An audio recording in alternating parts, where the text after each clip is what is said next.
that? It's blood. It's human blood.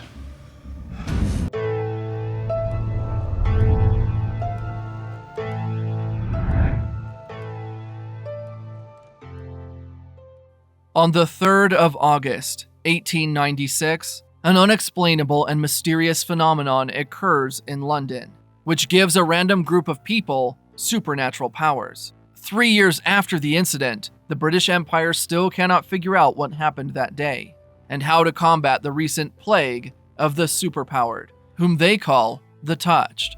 Amidst the ongoing persecution and backlash from the public, the Touched find haven in St. Romuald's orphanage, which is financed by wealthy philanthropist Lavinia Bidlow. When Amalia True, the Touched woman that runs the orphanage, gets intel of a new Touched girl named Myrtle Hapslish, he takes her Touched friend, Penance Adair, a brilliant inventor, and goes after Myrtle. At Myrtle's home, they get into a fight with mysterious masked men who were also interested in the girl. However, Amalia and Penance successfully rescue Myrtle, thanks to Amalia's fighting skill and Penance's new motorcar invention. As soon as they get back, Amalia informs Lavinia about the attack. Then, she sends a message to the Beggar King, who's also her informant, intending to discover how the information about Myrtle escaped their little circle. As a way of shortening the distance between the public and the Touched, Lavinia invites Amalia and Penance to the opera. There, they meet Lavinia's brother Augustus, his pansexual and hedonistic friend, Hugo Swan, and Lord Masson, a retired military officer and member of the Deep State. However, during the performance, notorious Touched serial killer Malady shows up with her companions and asks for the Angel Witch. She goes on a killing spree when nothing is forthcoming, and stops when Mary, one of the opera performers, sings, revealing herself as Malady's Angel Witch, and her power of uniting the Touched with her singing. Malady whisks her away, and Amalia gives chase, but cannot rescue her. Afterward, Dr. Edmund, a surgeon interested in the Touched, settles in to experiment on his latest subject. When a Touched girl, Elisabetta Cassini, almost gets caught at a store, she escapes and tries to get to the orphanage using a poster she found on the street. However, it turns out to be a trap set by Dr. Edmund and his masked goons, and ends up being a test subject. Meanwhile, Inspector Mundi raids the orphanage with the police force and questions Amalia about the incident at the opera. Almost immediately, Lavinia arrives in and stops the inspector from asking any further questions. Afterwards, to bridge the widening gulf between the public and the Touched, Lavinia invites a small delegation of the Touched over, including Penance and Lucy. With the delegation at the party, Amalia visits Inspector Mundi since they're both interested in finding Mary. She gets some information from him and learns some more from Desiree, a fleeing social worker whose power compels others to reveal their secrets. It turns out that Mary and Inspector Mundi were engaged before Mary called it off. Back at the party at Lavinia's estate, Penance and Augustus get along.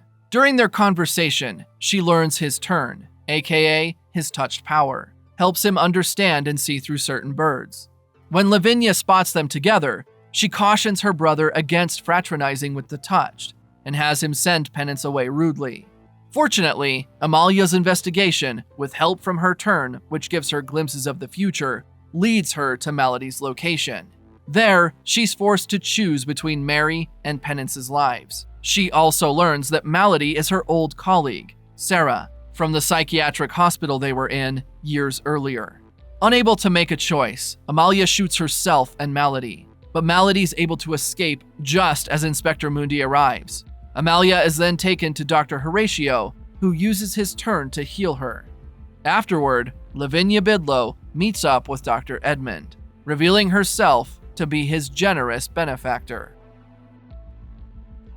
Tired of Malady's antics, Bonfire Annie abandons her and tries to start up something for herself.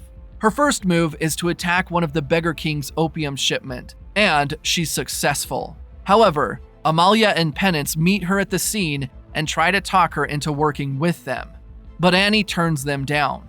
With Annie refusing her offer, and Mary's suppressed turn, Amalia is worried that her plans are going down the drain. Later that day, Penance shares a plan for an invention that would amplify Mary's voice so she could reach out to more of the touched. Things aren't going well on Augustus's end either.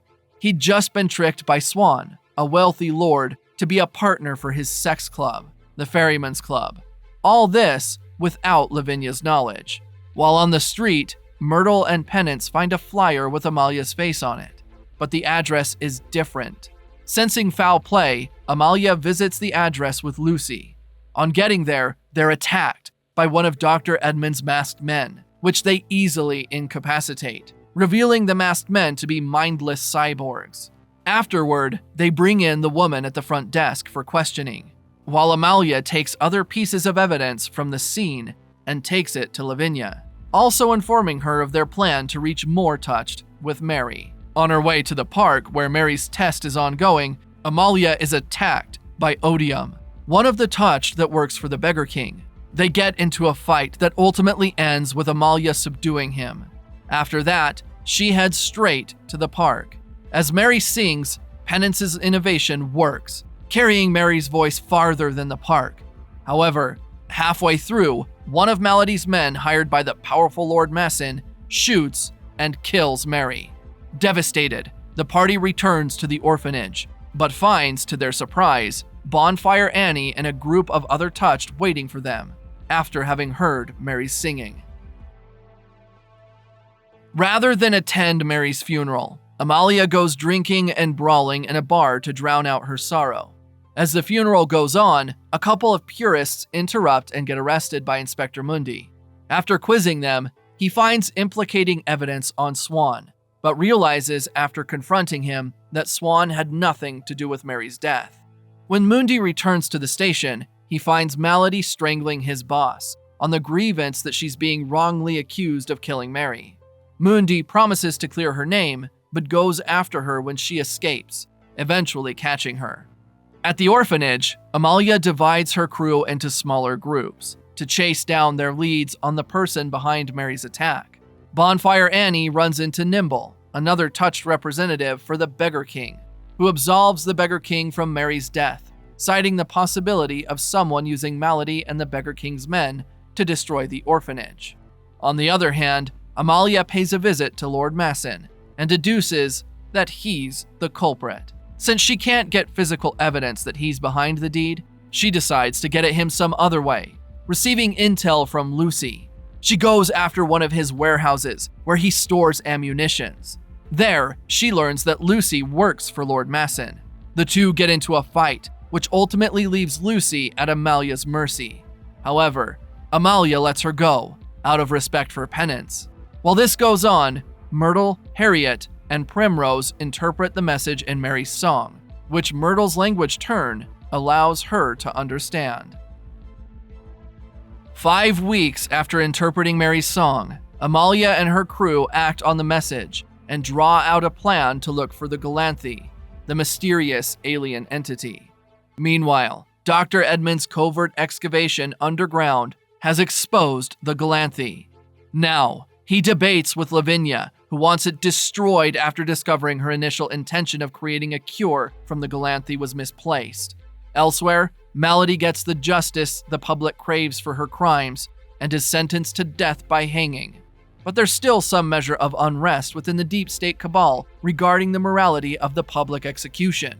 While the preparation continues, a journalist, Boyle, visits Inspector Mundy, begging to interview Malady for a story, but he turns her down.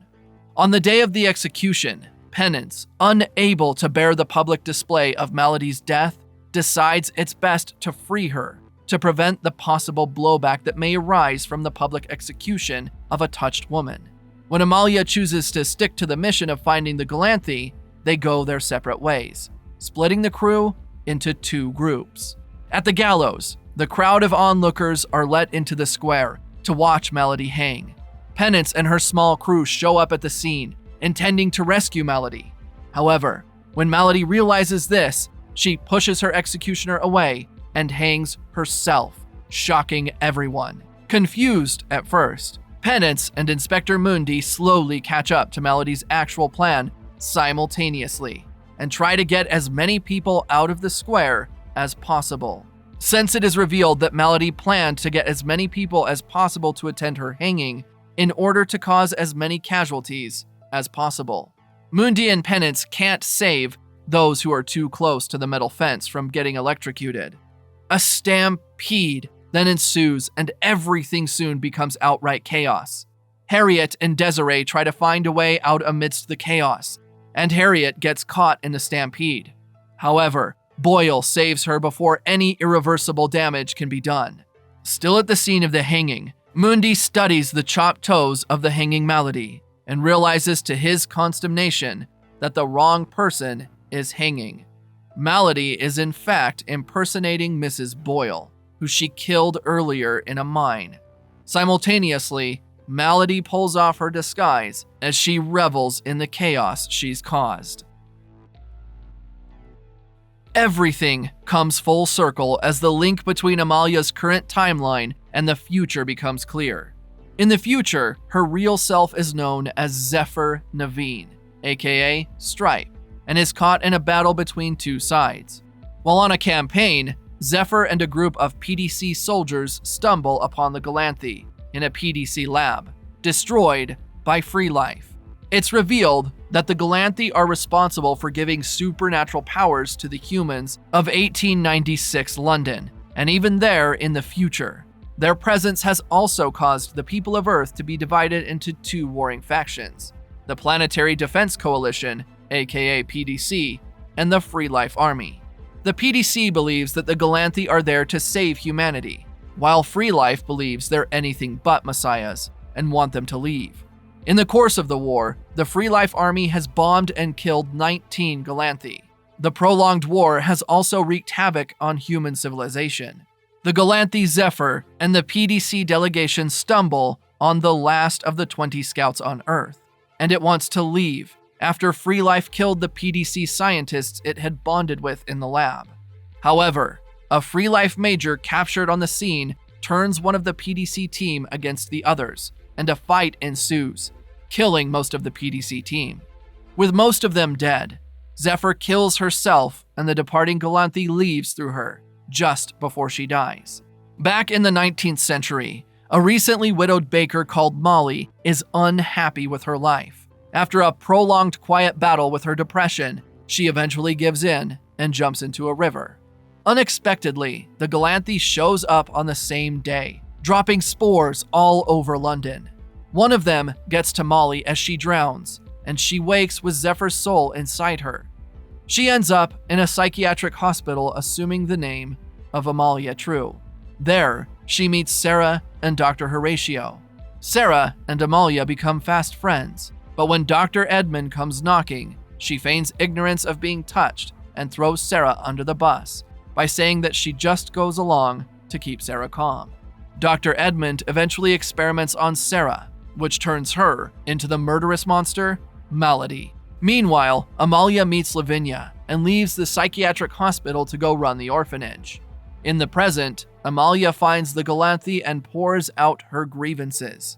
In response, the Galanthe trembles, and Amalia gets flashbacks of Zephyr's and Molly's memories, and some visions of the future. As soon as she snaps out of the vision, she is attacked, and has to fight her way out to the rest of her crew. After managing to do that, she goes back to the orphanage and decides, in preparation for the upcoming fight, to tell Penance her true name, and the rest of the Touched all she knows about the future and the Galanthe. My name is Zephyr. Zephyr Alexis Naveen. Well, I'm very pleased to meet you. Me too.